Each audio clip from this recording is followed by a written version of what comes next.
Imagine buying a dream home in the hills of Los Angeles, only to wake up at 3 a.m. to the sound of a bowling ball rolling down an alley that doesn't exist. Picture yourself washing dishes, and a voice whispers, "I wouldn't stand there if I were you," only for you to turn around and see no one but feel the cold breath on your neck. We have all heard the rumors that Hollywood is built on broken dreams and buried secrets. But what if the stars who die here don't actually leave? From the tragic overdose of a comedy legend to the bloody remnants of the Manson family cult, the City of Angels might just be the most crowded cemetery in the world. Today, we are breaking the seal on the 15 most terrifying celebrity mansions that the tourism boards and real estate agents pray you never investigate. Lock your doors. Turn up the lights. And whatever you do, do not look in the mirror behind you. Here are 15 haunted celebrity mansions Hollywood never wanted you to see. For decades, Tinseltown has sold us a fantasy of glitz, glamour, and eternal youth. But beneath the red carpets and the Oscars gold lies a very different Los Angeles, one built on petroleum fumes, cult violence, and tragic accidents. These are not the soundstages of Universal Studios. These are private residences, unassuming bungalows, and locked-off penthouses where the veil between the living and the dead is gossamer thin. You won't find these stories in the official visitor guides. The Screen Actors Guild doesn't send you a warning label when you sign a lease. No, these accounts come from court documents, police reports, and the terrified, whispered confessions of A-list actors who slept with the lights on for years. We have scoured the archives to bring you the locations where the past refuses to stay buried. The hauntings usually don't start with a full-body apparition. They start with hints, subtle whispers that something is terribly wrong. Take the case of Courtney Cox. When the Friends star purchased her Laurel Canyon home, the previous owner, singer-songwriter Carole King, gave her a very unusual warning. King told Cox, "The lady in the house is very nice, but she is very active." Cox, a skeptic, laughed it off. But the hints began immediately. She told Jimmy Kimmel that friends staying in her guest house would wake up to the sensation of someone sitting on the edge of their bed, a woman with long, dark hair. The poltergeist activity escalated from a feeling of being watched to full physical interaction. Eventually, the hint became a scream. A delivery man, an outsider with no knowledge of the home's history, handed her a package. When Cox asked why he looked so pale, he replied, "Because there is someone standing right behind you." She sold the house the next week. Meanwhile, in the San Francisco Bay Area, the infamous Mansion Hotel, now a private residence that has hosted the likes of Robin Williams and Barbra Streisand, was a hotspot for spectral activity. Owner Robert Pritikin didn't just acknowledge the ghost, he named her Claudia. The hints here were theatrical. Guests reported seeing a man in Victorian dress materialize during Ouija board sessions, only to vanish into thin air. The hotel staff would set tables for dinner, only to return to find the silverware rearranged. These weren't malevolent acts, but they were undeniable hints that the living were merely sharing space with the dead. Then there is the case of Joan Rivers and her New York penthouse, a story so strange it almost defies belief. After moving into a triplex on the Upper East Side, Rivers noticed her dog refused to enter the apartment. He barked and carried on, but she couldn't manage to get him through the door. As she left the building that night, she mentioned the incident to the elevator operator, who told her, "I guess Mrs. Spencer is back." Mrs. Spencer, it turned out, was the niece of financier J.P. Morgan and had died in the building years earlier. Once Rivers moved in, she noticed the rooms would get freezing cold even in the summer, and the electricity never seemed to work properly. These were the hints, subtle, deniable, but unmistakable to anyone paying attention. As the hints pile up, the tension becomes unbearable. For the cast and crew of Spider-Man, filming at the historic Greystone Mansion was a nightmare of technical difficulties and rising dread. Greystone is the crown jewel of Beverly Hills, a 55-room Tudor revival mansion built by oil tycoon Edward Doheny. But it is also the site of the infamous Doheny double suicide, or murder, of 1929, where Ned Doheny and his secretary Hugh Plunkett were found dead under mysterious circumstances involving a gay love affair gone wrong. The incident was reported to police by Ned's wife Lucy, who called it a murder-suicide. She claimed Plunkett shot Ned and then himself after a heated argument. But details were scrutinized due to the 3-hour delay between the shooting and the time police were contacted. Kirsten Dunst admitted to feeling creeped out while filming there. Location manager Rachel Watkins told another magazine that the tension was so thick you could cut it with a knife. There's a spiral staircase that leads to the bowling alley and the movie theater, she recalled. The crew avoided the basement bowling alley at all costs. They felt watched. They felt unwelcome. Lights would flicker despite brand new wiring. Paranormal researcher Clete Keith, who was at the mansion during an interview with Coast to Coast AM, stated flatly, "Right now there are spirits within the house moving around." One of the housekeepers reported seeing an apparition just days before his interview.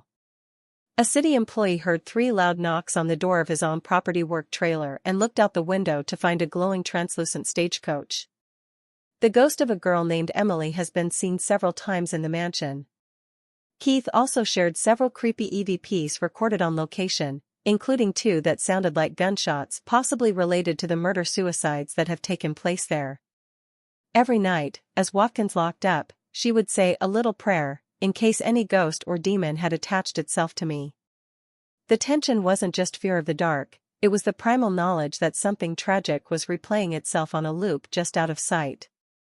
And then there is Zach Bagans' former home in Los Feliz, the infamous La Bianca murder house. The tension in that 1920s home isn't psychological, it is historical. On August 10, 1969, followers of Charles Manson tied up grocery executive Leno LaBianca and his wife Rosemary and stabbed them to death in their living room. Bagans, host of Ghost Adventures, bought the property for $1.9 million in 2019. He told People magazine that upon walking in, the energy was mysterious and palpable. He intended to film there but cancelled the project out of respect for the family and likely because the tension in a house where Helter Skelter was written in blood is unbearable for even the most hardened paranormal investigator. Even the Roosevelt Hotel, though technically not a mansion, deserves mention here for the sheer dread it inspires. This glamorous Hollywood landmark opened in 1927 and quickly became a favorite hangout for silver screen legends. Marilyn Monroe once lived there while her career was taking off, and her old mirror in Suite 1200 is said to reflect her image from time to time. Guests have also heard the sound of a lone trumpet, believed to come from the ghost of Montgomery Clift, who stayed there during the filming of From Here to Eternity. Staff often mention cold spots and flickering lights along the hallways at night. Paranormal investigators have recorded strange whispers and the faint sound of laughter near the ballroom. The tension is so consistent that the hotel has become a destination for ghost hunters rather than just tourists. The Chateau Marmont in West Hollywood carries its own unique brand of tension. John Belushi died there in Bungalow 3 in 1982, and guests since have sworn they feel his playful energy nearby. Staff say lights flicker or televisions switch on in that same bungalow without reason. James Dean also had connections to the hotel and supposedly tested scenes for Rebel without a cause in its halls. Late at night, visitors claim to sense unseen movement in empty suites. Some hear music playing faintly, as though a long-finished party continues behind closed doors. Others describe a heavy feeling when passing certain hallways, like someone brushing by them unseen. Despite its elegance, Chateau Marmont carries a quiet chill that reminds guests how fleeting fame can be. This is the point where the haunting stops being spooky and becomes tragic. The most devastating story comes from the French Quarter of New Orleans, a secondary home to many Hollywood stars, where Nicolas Cage famously owned the LaLaurie Mansion. While Cage himself claimed he never saw a ghost, the history of the house is an emotional breaking point for anyone who researches it. Let me tell you the full story, because it matters. Delphine LaLaurie was a socialite who presented herself as kind to enslaved people she had even freed too publicly.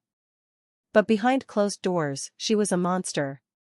On the morning of April 10, 1834, a fire broke out in the mansion at 1140 Royal Street. When police and firefighters arrived, Madame LaLaurie, or others say it was her husband, tried to deny them entry. They had to break the door down. In the kitchen, they found an enslaved woman of about 70 years old, the cook, chained by the ankle to the stove. She later confessed that she had started the fire herself to commit suicide, hoping to escape torture for a mistake she had made. But that was only the beginning. When they forced open the doors to the slave quarters, they found a scene from hell. The New Orleans Bee reported the next day that they encountered 7 slaves more or less, horribly mutilated, suspended by the neck, with their limbs apparently stretched and split from one extremity to another. One of the survivors told the reporter that they had been chained there for several months. Judge Jean-François Canonge, who lived nearby, filed an official report stating he saw a black woman using an iron collar and an old black woman who had received a deep wound in her head and was too weak to walk. When he interrogated Dr. LaLaurie about the condition of those tortured slaves, the doctor replied insolently that some people should stay in their house instead of going to other people's houses to dictate laws and meddle in the lives of others.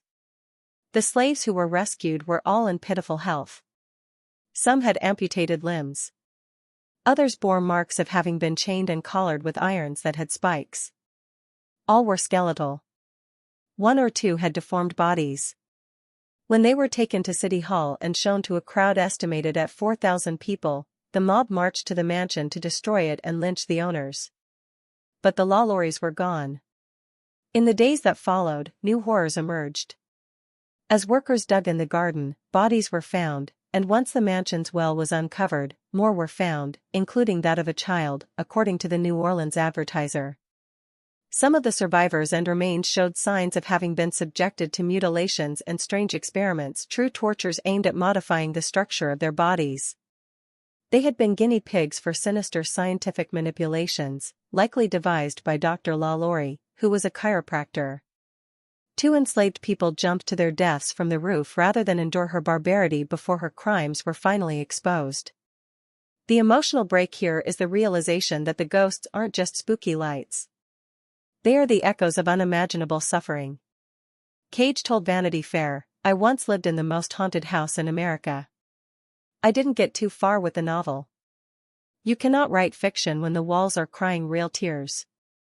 But the emotional break isn't always about violence. Sometimes, it is about loneliness." Octavia Spencer bought a charming bungalow in Toluca Lake and quickly realized she wasn't alone. However, unlike the vengeful spirits of New Orleans, Spencer's ghost is a protector. "It's more protective than anything," she told Ellen DeGeneres. She claims the spirit, a Hollywood Western film star from the silent era, hates bad people. It drives malicious guests out of the house. But here is the emotional gut punch: if Spencer leaves for too long on a movie shoot, the ghost gets sad and angry. "The doors close, the lights go off when I turn them on," she said. It is a haunting born of abandonment. Neverland Ranch, Michael Jackson's former estate in Los Olivos, carries a different kind of emotional weight. Once overflowing with joy filled with rides, animals, and children's laughter, the grounds now feel eerily quiet since Jackson's passing. Security guards have reported hearing piano keys moving and voices calling from a distance. Lights in the main house sometimes flicker on without explanation. Visitors who attend occasional tours say they feel a strange mix of sadness and warmth. Some have seen fleeting shapes in windows or heard soft humming from empty rooms. The property's fairy tale charm now carries a ghostly melancholy.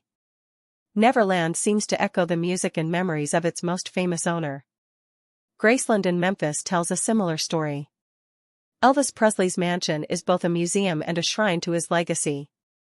Tour guides occasionally hear footsteps upstairs, even though the second floor is off-limits.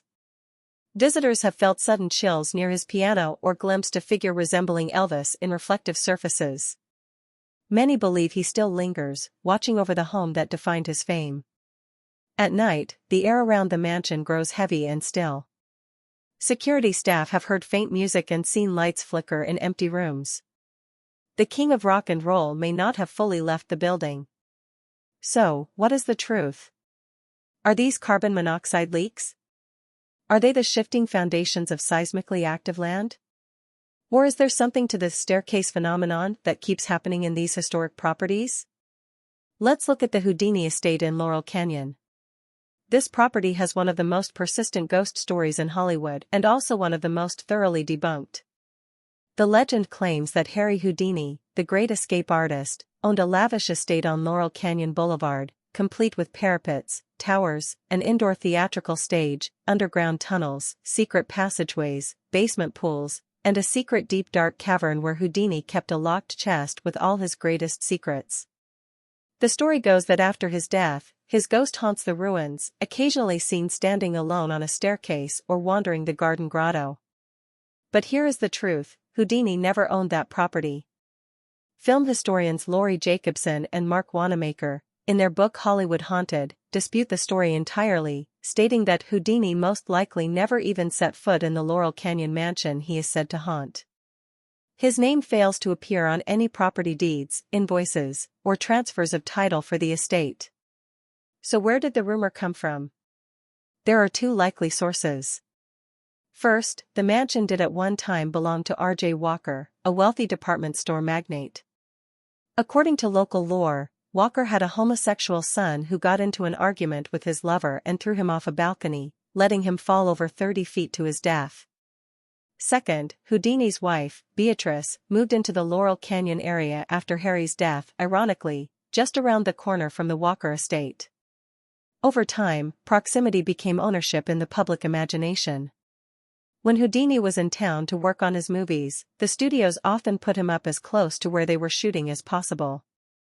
He would stay at the Alexandria Hotel when he was in town to perform his act.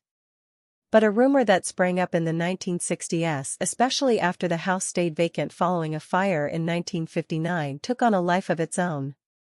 And although the ruins are magnificent, creepy, and weird, everything Houdini's house should be, it wasn't his house. The truth is that our desire to believe in ghosts often outweighs our need for evidence.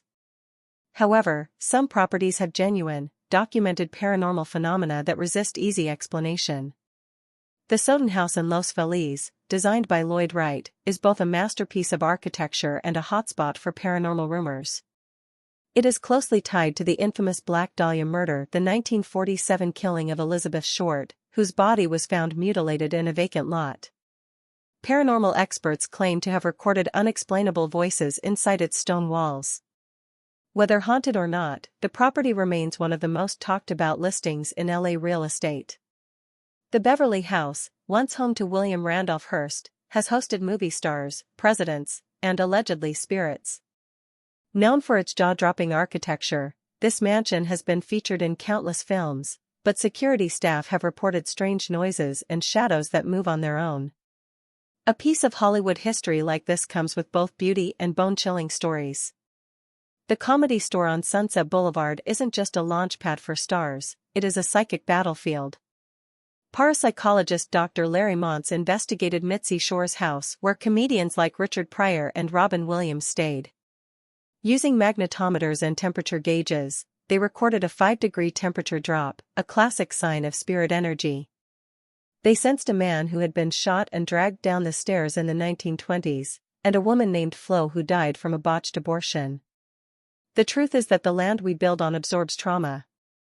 Dr. Barry Taff of UCLA investigated the property in the 1980s, and though his data was inconclusive, the lived experiences of dozens of comedians cannot be dismissed as mere hysteria. Even the Hollywood sign has its ghost. In 1932, actress Peg Entwistle jumped from the letter H after losing hope in her career. Since then, hikers and park rangers have seen a woman in 1930s clothing walking the trails before vanishing. A strong scent of gardenias often fills the air when no flowers are around. Locals say her ghost appears most often near dusk, staring toward the city lights. Some claim she waves before disappearing into the hillside mist. The area's isolation and quiet make each sighting feel eerily personal.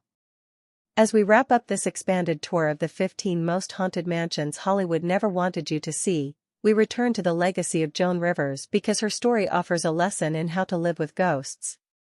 Rivers, desperate to leave Los Angeles after her husband's suicide, found a triplex penthouse on the Upper West Side of Manhattan. The place had seen better days, and nobody wanted to buy it, but she liked what she saw and quickly snatched it off the market. After having everything renovated, she would go on to live in the apartment for the rest of her life. But she would also be sharing it with an otherworldly roommate. The ghost, whom Rivers lovingly called Mrs. Spencer, was the original tenant of the building, the niece of financier J.P. Morgan. Unlike the vengeful spirits of the LaLaurie mansion or the Manson murder house, Mrs. Spencer wasn't a threat. She was a nuisance. The apartment was freezing in the summertime, even with no air conditioning. Electrical things never worked correctly. Neighbors had stories about her tearing the heads off of every cherub in a neighbor's chandelier. Rivers eventually reached out to a voodoo priestess named Sally Ann Glassman to help rid the place of the spirit. "I used a form of ceremonial magic that, without getting too technical, involves a banishing sword and a lot of screaming at the top of your lungs," Glassman explained in a 2012 interview. Rivers later claimed to have found a portrait of Mrs. Spencer in the basement, which she ended up hanging in the building's lobby. Glassman reportedly called Rivers afterward to thank her on Mrs. Spencer's behalf. And then something remarkable happened. Rivers and her ghostly houseguest learned to coexist peacefully. "We're friends," said Rivers. "It's nice to know I have Mrs. Spencer to say good evening to every night." In 2015, Saudi Prince Mohammed bin Fahd purchased the penthouse for $28 million, apparently with his heart set on a gut renovation. Not so fast, howled J.P. Morgan's niece from the whirling black beyond. It remains to be seen if the prince has had any ghostly encounters, but one hopes Mrs. Spencer is giving him a proper New York welcome. Frank Sinatra's Twin Palms estate in Palm Springs offers a similar lesson in peaceful cohabitation. Designed in the late 1940s, Twin Palms served as Sinatra's desert retreat during his Rat Pack years. The home's mid-century design and famous piano room made it a party hub for stars. Guests today claim the piano sometimes plays by itself at night. Others say they hear faint laughter and clinking glasses when the house is empty. Some visitors sense Sinatra's strong presence around the bar area, as though a celebration never truly ended. The desert wind often seems to carry soft music across the courtyard. Twin Palms remains a glamorous yet ghostly reminder of Sinatra's larger-than-life spirit and proof that some parties never really end. And that is the impact ending, not just for Rivers and Sinatra, but for all of us. Hollywood is a factory of fame, but fame is fragile. These mansions, whether it is Kylie Jenner's Hidden Hills estate where bangs happen on bang nights, or the Greystone mansion with its secret bar where a murder may or may not have happened, are monuments to the fact that we don't really leave. The 15th mansion on our list isn't a building. It is the idea of Hollywood itself. The city is a haunted house. When you walk down the Walk of Fame, you are stepping over the ghosts of stars who died broke, alone, or terrified. The Queen Mary in Long Beach, once a Grand Ocean liner and now a floating hotel, has seen decades of celebrity visitors and wartime service. Passengers and crew have long told stories of mysterious figures appearing in mirrors or walking through walls. The most famous tale involves a sailor crushed by a watertight door, whose footsteps echo through the engine room. The ship's grand ballroom and first-class pool are known hot spots for ghost sightings. Cold air, phantom laughter, and distant music make the ship feel alive even when still. The Hotel del Coronado near San Diego is both romantic and eerie. Marilyn Monroe filmed Some Like It Hot there. But the real ghost story centers on Kate Morgan, a young woman who died mysteriously in 1892. Guests staying in her room report flickering lights, moving curtains, and faint whispers at night.